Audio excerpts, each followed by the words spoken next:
بسم اللہ الرحمن الرحیم۔ سورۃ البقرہ میں حضرت ابراہیم علیہ السلام کا ایک واقعہ اللہ رب العالمین نے بیان کیا ہے، اور وہ یہ ہے کہ اللہ پاک فرماتے ہیں حضرت ابراہیم علیہ السلام نے کہا ربی ارینی کیف تحیی الموتى۔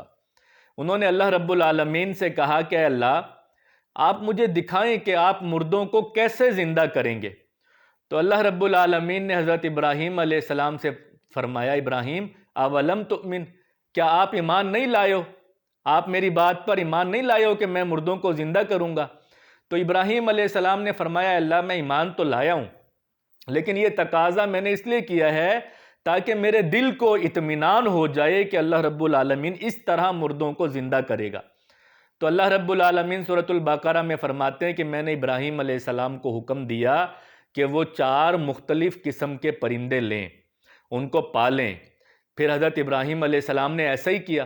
جب وہ پرندے بڑے ہو گئے تو اللہ رب العالمین نے حکم دیا کہ ان 4 پرندوں کو ذبح کرو، ان کے گوشت کا قیمہ بناؤ، اس قیمے کو آپس میں مکس کر دو۔ جب وہ مکس ہو جائے تو ان کو مختلف سمتوں میں پہاڑیوں پر پھینک کر آ جاؤ۔ حضرت ابراہیم علیہ السلام نے ایسا ہی کیا کہ 4 پرندوں کو ذبح کیا، ان کے گوشت کا قیمہ بنایا، ان کو مکس کیا اور 4 پرندوں کے قیمے کو مختلف قسم کی پہاڑیوں پر پھینک کر آگے۔ پھر اللہ رب العالمین نے حکم دیا ابراہیم علیہ السلام کو کہ ابراہیم ان پرندوں کو بلاؤ کہ وہ آپ کی طرف اڑتے ہوئے آئیں اللہ کے حکم سے۔ حضرت ابراہیم علیہ السلام نے ایسے ہی کیا تو ہر پرندہ زندہ ہو کر اللہ رب العالمین کے حکم سے حضرت ابراہیم کے سامنے آ گیا۔ یہ دراصل میرے اور آپ کے لیے پیغام ہے۔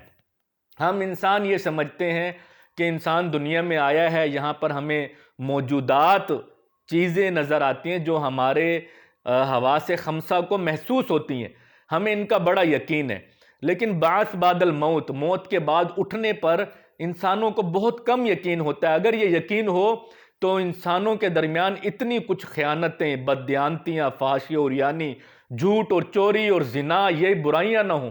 یہ اگر یقین پختہ ہو جائے تو انسان یہ سب کام چھوڑ دیں، اور اللہ نے سورۃ البقرہ میں یہ واقعہ اسی یقین کو پختہ کرنے کے لیے بیان کیا ہے۔